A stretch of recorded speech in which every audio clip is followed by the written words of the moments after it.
What do you call a bill that extends a president's time in power, removes election management from an independent body, and changes how a president is elected altogether?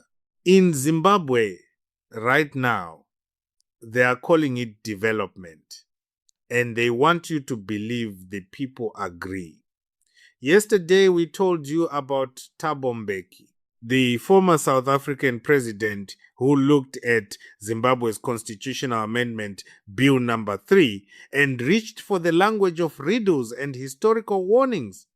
Today, Zimbabwe's own political analysts have fired back, and what they are saying is so carefully constructed, so precisely packaged, that it almost sounds reasonable. Almost.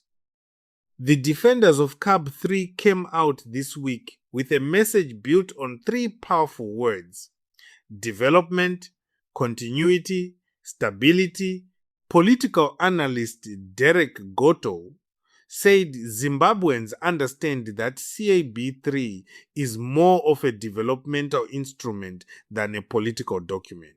He said, development needs continuity, needs investment, needs political stability. And that is why, he argues, the bill proposes longer political cycles. Longer political cycles. That is the official language for what critics are calling extended presidential terms. Currently, Zimbabwe's electoral cycle runs on 5 years. If CAB 3 passes, it becomes 7 years. 7 years before Zimbabweans get to vote again for their president, their members of parliament, their councillors. 7 years. And the argument being made with a straight face is that this is good for roads, good for dams, good for infrastructure, that investors need stability, that development projects need time, that a longer cycle gives the government room to finish what it started. Political scientist Dr. Tongai Dana went further. He pointed to the public participation process as proof that CAB 3 is democratic in nature. Over 300,000 submissions received. Written, electronic, public hearings oversubscribed in Harare and Bulawayo. Rural communities, youth, women, diaspora, all participating. And on paper, those numbers sound impressive. 300,000 inputs, the largest public response to any constitutional amendment in Zimbabwe's history. Venues too full to contain the crowds. But here is the question those numbers do not answer. How many of those 300,000 people were supporting the bill, and how many were opposing it? Because participation is not the same as endorsement. A full room is not always a room full of supporters. Oversubscribed public hearings can mean people came to say yes. They can equally mean people came to say absolutely not. The analysts celebrating the numbers have not told us the breakdown. And that gap, that deliberate, convenient gap in the information, tells its own story.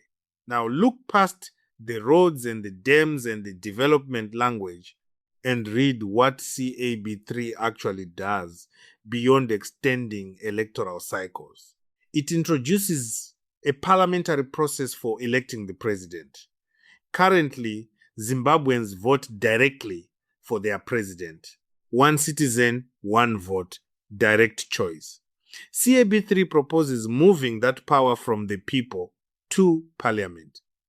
Think about what that means. Instead of millions of Zimbabweans choosing their leader directly, a room full of parliamentarians would do it. Parliamentarians who belong to parties, who have loyalties, who can be pressured, persuaded, or rewarded. And then there is this. CAB 3 also proposes transferring management of the voters' roll from the Zimbabwe Electoral Commission to the Registrar General's office. the Registrar General, a government-appointed office directly under executive control. So, in one bill, Zimbabwe is proposing to extend the president's time in power, remove direct presidential elections from the people, and hand control of the voters' roll to a government office. And they are calling this development. Thabo Mbeki spoke in riddles.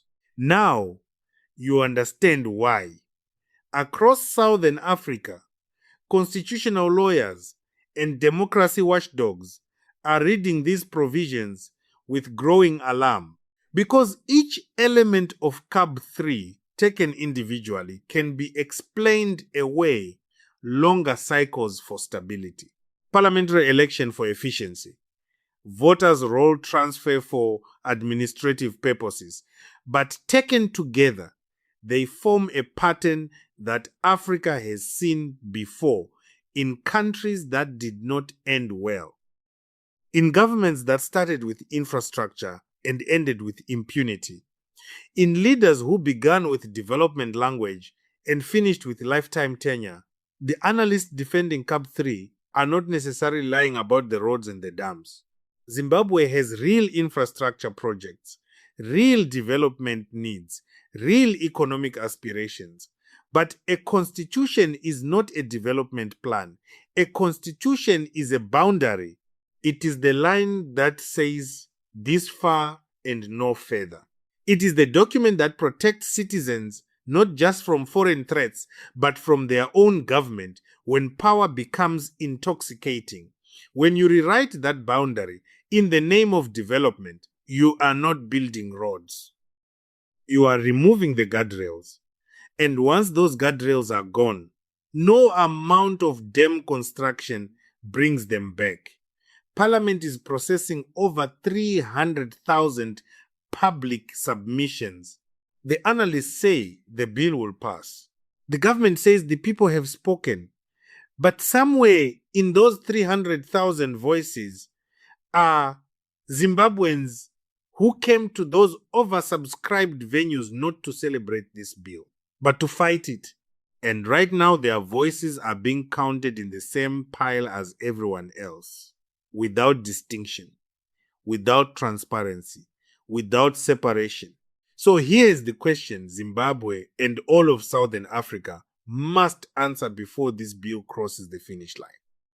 When a government extends its own term, removes direct elections from the people, and takes control of the voters' roll, and then points to road construction as the justification, at what point does development stop being a reason and start being an excuse?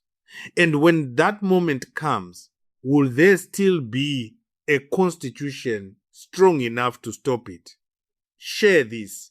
Talk about it. Because what happens to Zimbabwe's constitution does not stay in Zimbabwe.